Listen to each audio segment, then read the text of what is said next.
Kak. Masih Silakan Bu. duduk. Eh, dengan Kakak Nena. Iya Bu. Baik. Tadi kesini sendiri. Iya Bu, sendiri. Jauh kah? Jauh jarak kesini untuk maunya. Jarak rumah kakak dari tempat konseling ini jauh? Lumayan sih Bu, nggak terlalu jauh, nggak terlalu dekat juga Bu. Kesininya naik motor atau Naik angkot Bu. baik. Cuaca di sana hujan? Mendung. Berarti sangat effort ya ke sini. Sebelumnya saya mau bertanya, kakak ini tahu konseling ini dari mana? Dari keluarga Bu. Baik.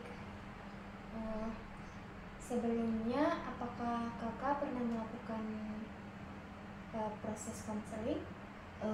Belum sih Bu, ini juga baru tahu pertama dari keluarga Bu. Oke, baik. Selamat malam Kak, perkenalkan nama saya Ridawati. Di sini saya sebagai konselor dan Mbak sebagai konselor. Baik, sebelum kita lebih jauh melakukan konseling, ada beberapa hal yang harus disepakati, yaitu saya akan menyebutkan beberapa asas. Nah, dalam konseling ini kita ada beberapa asas, 3 diantaranya yaitu asas kerahasiaan, keterbukaan, dan kesukarelaan. Jadi kakak jangan takut untuk bercerita, bahkan itu tidak akan mengganggu kehidupan kakak ke depannya, karena sifatnya kan kerahasiaan. Dan juga di sini ada asas kesukarelaan, di mana kakak sukarela untuk bercerita apa yang kakak inginkan. Nah, jadi untuk proses konseling ini kita sepakati sekitar 15 menit ya Kak. Nah, jadi bagaimana kabar kakak hari ini? Sepertinya kakak seperti orang yang lagi ada masalah. Iya Bu, sebenarnya saya kurang baik karena ada suatu masalah yang mengganggu aktivitas saya.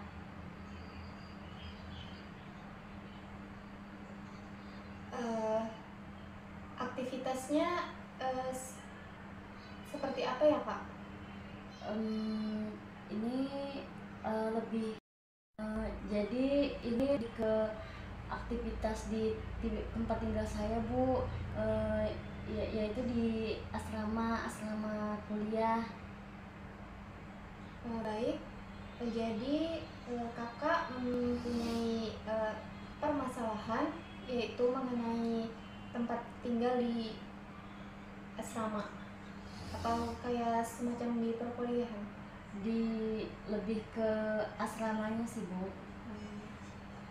Jadi masalah kakak ini yang lebih spesifik itu seperti apa Kak? Bisa dijelaskan? Jadi begini Bu, saya kan di asrama yang saya tempat tinggal itu, saya jadi pengurus asrama di situ. Nah jadi Bu, saya itu masih kurang bisa beradaptasi dengan pengurus yang ada Bu, karena di dalam pengurus itu ada beberapa macam-macam budaya yang nggak sama saya Bu. Jadi saya kesulitan dalam beradaptasi ke mereka. Aku paham kayak apa permasalahannya si kakak ini. Jadi kakak merasa kayak kurang nyaman kah dalam kehidupan di asrama? Ya, iya Bu. Saya itu lebih ke nggak nyamannya soal misalkan berbicara Bu, ngobrol sama pengurusnya, karena macam-macam budaya. Jadi saya itu terbiasa, saya orang Banjar Bu, jadi saya terbiasa bahasa yang sopan. Jadi kalau misalkan di pengurus itu ada salah satunya orang Bugis Bu, adat Bugis. Jadi itu bahasanya agak tinggi Bu, agak kasar, agak belak-belakan juga. Jadi karena saya belum terbiasa dengan bahasa Bugis itu, jadi saya agak belum bisa mengimbangi, beradaptasi dengan pengurus yang lain itu Bu. Kak ini merasa kalau kehidupan di asrama itu dalam berkomunikasi berbeda dari gaya komunikasi dari kakak, yang dimana yang di asrama itu sedikit kasar, sedangkan kakak halus dalam menyampaikan pendapat kakak. Ya Bu, ada saat lagi ada diskusi asrama, diskusi pengurus itu, saat saya menyampaikan pendapat saya secara hati-hati dalam menjaga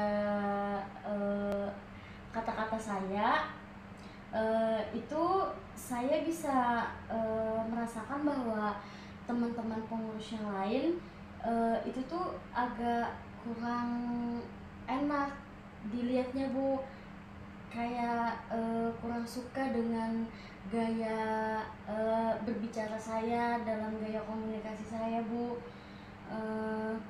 Karena itu membuat saya jadi lebih takut untuk menyampaikan pendapat saya lagi Bu. Keadaan ini membuat gaya bicara ini membuat kakak jadi merasa terasing atau tidak dihargai. Nah, sehingga akhirnya kakak mulai membatasi diri dan lebih hati-hati dalam berbicara. Benar sekali Bu. Sekarang saya lebih memilih banyak diamnya Bu.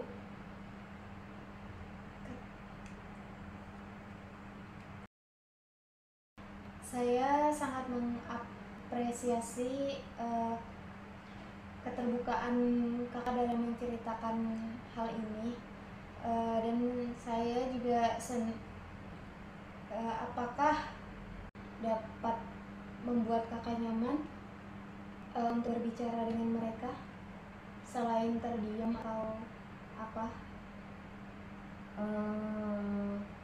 Menurut saya diskusi pengurus ini bisa lebih efektif kalau kita bisa lebih saling terbuka dalam berbagi pendapat Bu. Bagus sekali, itu memberi ruang bagi orang lain untuk merespon dan membuat komunikasi jadi lebih lembut tanpa mengurangi kewajibanmu.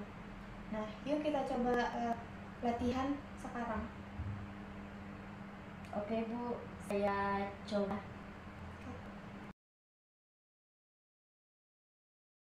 Ya, bagus sekali. Nah, jadi bagaimana perasaan Nena sekarang setelah menyampaikan perasaan Nena kepada mengenai permasalahan Nena di lingkungan asrama Nena? Saya agak sedikit lebih tenang sih Bu, karena saya merasa saya tetap bisa menjadi diri saya sendiri tapi juga tidak membuat orang lain merasa tidak nyaman dengan saya, Bu.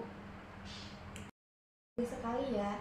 Nah, jadi mungkin kita bisa berjumpa di lain waktu karena waktunya sudah sampai pada waktu yang telah ditentukan. Bagaimana kalau kita lanjutkan proses konseling ini pada waktu yang akan kita tentukan lagi? Apakah kakak Nena mengerti? Iya Bu, mengerti Bu. Baik, terima kasih Iya. kakak sudah mau menceritakan apa yang kakak rasakan dan datang ke sini untuk melakukan proses konseling.